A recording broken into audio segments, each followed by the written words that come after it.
What do you do? A little bit of this, a little bit of that. We help bring kids back home.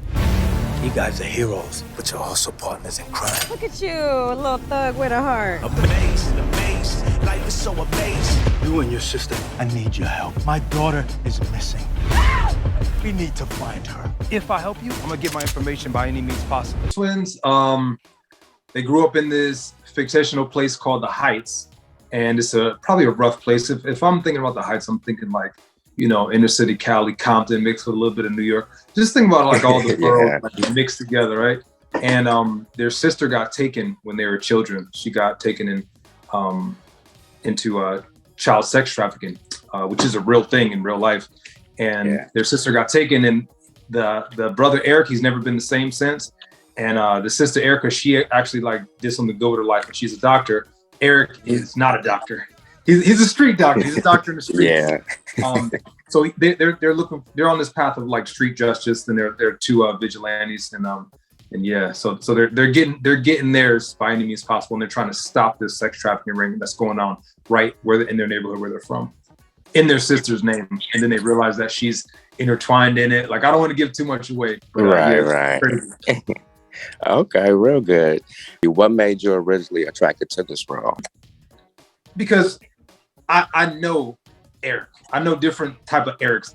The character Eric, he's a street dude who lives by the street. Like I know that. You know what I mean? I'm not that, but I know that. I've witnessed it so close to the point where, because I'm from Rochester, New York. I'm from upstate New York, and I've witnessed this, and it's like you grow up and you want to emulate it, but luckily, you know, I had a good upbringing where we, you know, we were diverted away from that, and we saw like, because the thing about seeing it is like it looks cool, but then like you see the aftermath of it, and it's like, well, I'm not going to jail, or I'm not dying, so I'm not going to do that. So it's cool to know the role. I think that's what attracted me to it. And also, when you have a role like this, you get to have a louder voice, even though you've been preaching the same shit, you've been preaching all the time, but you have a louder voice with like the youth or with like, you know, media and stuff like that. Like if you're, you know, on the corner yelling about something motivational, no one's gonna listen to you. You do it out of a Ferrari, they're gonna listen to you, even though you're talking about the same shit, but it's all good. So I'll go into my first question for you. Okay. Ashley, what would you say separates this season from the first two?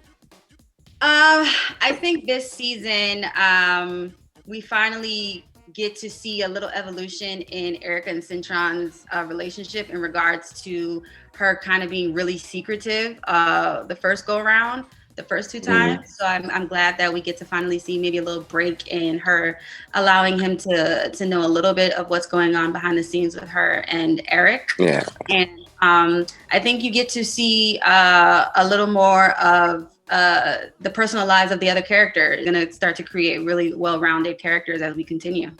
Agreed. Definitely. I love that. And then this season features some guest stars as well. Did you find it easy working with them, like Michael Coiler and Yo-Yo? That can be for Ashley and Jeff, actually.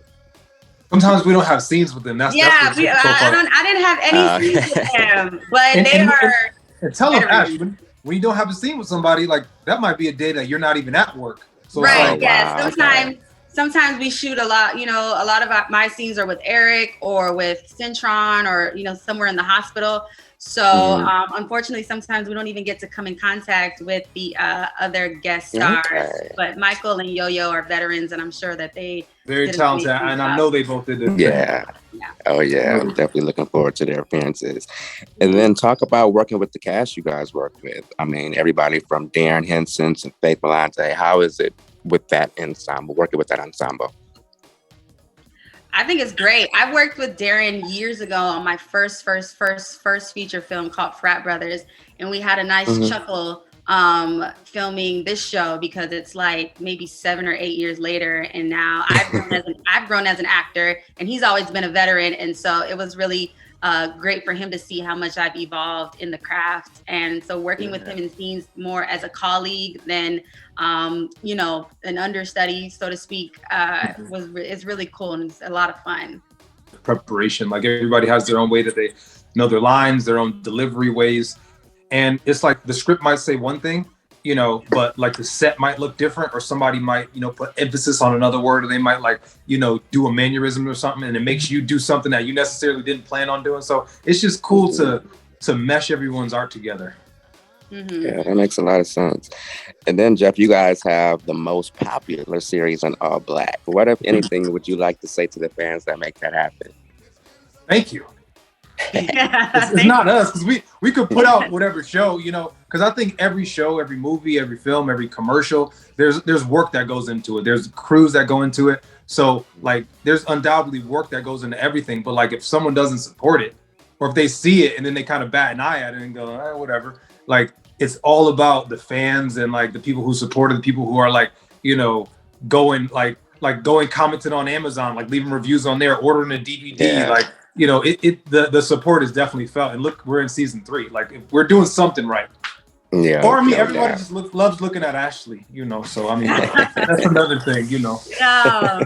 No, it's really That's what Ashley. I'm sorry, I'm about to fuck up the whole interview. One of my homeboys was watching the show, and he's just like, "Your sister on the screen is so fucking hot, man." And like, oh God, Ashley just attracting everybody. Keep our male. Oh my God, I don't want to definitely. And then Ashley, each episode keeps viewers on the edge of their seat. Do you ever look at the script like, wow, we're about to do this?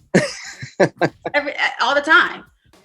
Every time we have our table read and we get to a new plot twist, it's like, wow, this is the direction we're going in. This is interesting. Or, oh, this is how we're killing this person this time. Oh, wow. Jeff has mentioned previously that, you know, Crystal, the writer and the creator, has such a vivid imagination.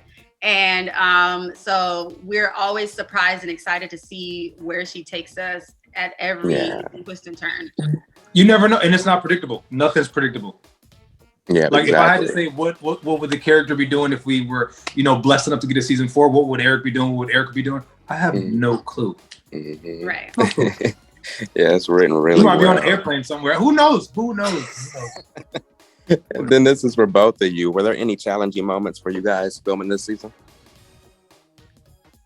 I think for me, sometimes I have to remind myself that Erica is her own entity and Erica is not Ashley and what Ashley would do in the real world. So sometimes you find yourself in conversation and scenes where, you know, you would want the character to react a different way, but you want to stay true to who they are and their characteristics and their mannerisms. And so you always have to make sure you're not putting yourself at the forefront and you are honoring how a character would handle a situation. Because sometimes, you know, you get a little mad and you want to hit somebody, but that's not what it says in the script. So, you mean like, what would the character do? I got you. Yeah, you want to snatch a wig, but you can't because that's not what Erica would do. But yeah, so that's always fun to meet those challenges head on.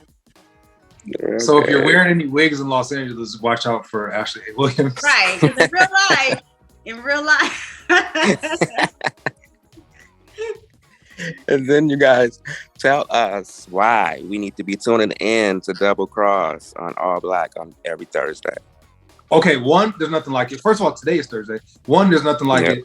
2, there's no one's tackling sex trafficking, which is actually going on in the world. We're bringing awareness to that. So as you're supporting, we're also, you know, bringing awareness to something that is a big, huge issue, especially with Black and brown girls and boys. Like it's not a game. You know, I wear my own sons, and I'm very protective of my kids. That's everyone else's. 3, it's action packed. There's so many twists and turns. And like, I love watching it from a fan's perspective. That's what I do. I get on my TV and I get my snack or whatever I'm gonna eat, and I'm watching it from a fan's perspective. I try not to judge myself too much, and I'm like, because like if Ash is going to shoot with T, or she's going to shoot with Faith or something like that, I don't see those scenes. You know what I mean? Yeah. So it's like you read it in the script and you're like, whoa, like I get to see it like come to life now, you know? Even though you know what's going on, like someone asked me like, oh, what happens in episode 2? And I'm just like, I really don't know. Like, you know, and it's cool to watch it. Yeah, and also support, you know, new faces on screen. You know, I think with it being a streaming site that is celebrating Black creative content and creators and actors and filmmakers, I think, you know, we have more leniency to allow new faces to be in pivotal roles and big roles in projects, which you don't really get to see too much on network television. So just support being able to bring in, usher in the new wave of great Black talent, you know, on the screen. Yeah, I like that. Real good. And then I'm going to switch gears real quick before we wrap. I have to ask you, Jeff, What was it like working with Cardi for the press video? How did that experience go for you? It was cool. You know what? Like you go into things, and I'm real professional. Like I treat everybody. I give everybody the same Yo, amount of Ashley. respect. Oh, you saw me? I was singing the song. I give everybody the same amount of respect. So like you come into it and I don't really have any predisposed way of how you think someone's gonna be. But like I expected her to be a certain way, and she lived up to every single like she was just super cool, super her, you know? Yeah. So what you see like her put out like on Instagram and in interviews and stuff, that's her. And it was so refreshing for someone to be themselves and not to be like stuck up or too good. It was cool working with her. Her and her team was really professional. That's what's up. That's what we love to hear when it's exactly the image that we see. That's what you want, right? Yeah. Right. Yeah. And then, Ashley, I have to ask you, when did you discover your talent and love for acting? In college. I started working just on a lot of the student thesis films at FSU because we have a film school. So I did as much as I could in the small town of Tallahassee before I left. And I just realized how much I enjoyed it. I realized how terrified I was of it and how much I didn't want to quit. And I thought that meant that I should keep on going. Because usually if I don't like something, I usually just walk away from it really quickly. But I think the fact that I didn't made me feel like this might be good for me in a really great way. So, yeah. Yeah, real good. It is your calling. And then I have to ask you guys, what's next from you both, from Jeff and Ashley? Spill the beans, Ash. Oh, well, I mean, I have a project that I did with a wonderful filmmaker by the name of Charles Murray that stars Omar Epps and Michael Ealy and Will Catlett, Vanessa Bell Calloway, Erica Tazzle, Glenn Turman. And I was blessed to have a role in it. And that should be out in theaters, I believe they said April. So look out for that. Congrats. And, I started a podcast with one of my best friends. So just getting that off the ground and just trying to bring more of myself to the world, opposed to just, characters that people may see, just trying to, flow with my authenticity through any venture that I partake in. So I'm excited about that as well. So that's really what I have going on right now. Real good. When people send you scripts, you got to sign non-disclosures and all that fun stuff. Yeah. So I would say look for me more on the screen, on the big screen, big screen. Look out for my podcast. Nice. Look out for Become Nutrition, Logan Performance, all my companies. And I'll probably just be somewhere just getting another tattoo. I ain't mad at that. I still got to get my first one. Well, I definitely want to thank you guys for taking time out speaking with me. It was a pleasure. I am a new fan of the show. I just started watching it recently, but I love it. Looking forward to the rest of the season. And I hope you guys continue success. Thank you. No problem at all. Continue success and stay blessed. Thank you. Blessed. Take care. Bye. Thank you. What do you do? A little bit of this, a little bit of that. We help bring kids back home. You guys are heroes, but you're also partners in crime. Look at you, a little thug with a heart. Amazing. Life is so amazing. You and your sister, I need your help. My daughter is missing. We need to find her. If I help you, I'm gonna get my information by any means possible. Here we go. Let the police handle the missing kids. The police can't do what Eric and I do. I'm gonna take everything that she took from me. I know crazy when I see it. Welcome. They're gonna auction my daughter off? This place is giving me 50 shades. Your time is up. This ain't over.